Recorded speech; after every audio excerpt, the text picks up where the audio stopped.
Assalamu алейкум ел жұрт. Мындай болған екі чектен тұрған 8 сотик, 4 сотиктен 2 чек алынған 8 сотик жер бар екен.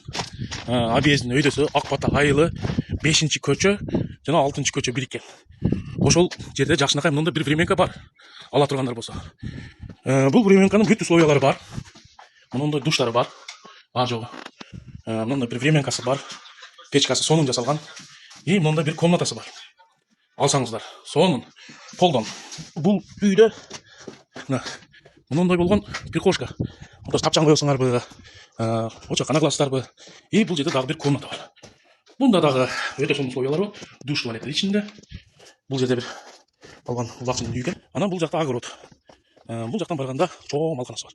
Атканасы. Бул туалет, бул жолу. Бул огороддор өтө сонун условия менен порядок менен курулган экен. Бул өзү ат менен займаса эткен кичинекей экен. Бул үйдө кимдер кызыгат? Особенно мал багам, жылкы багам дегендер. Мындай 6-ші көчөгө чыгып кеткен көчөсү бар. Мал койду бул жактан айдайсың. Эшиктин алдында дарбаза. Бул жакка келгенде мына отдельно каждый жылкыга бул жер жемканасы. Булар каждый жылкыга мындай месталары бар. Мындай болгон ахур менен, светтер менен, ич сонун полдор менен бул жерге жылкы байланган эмес.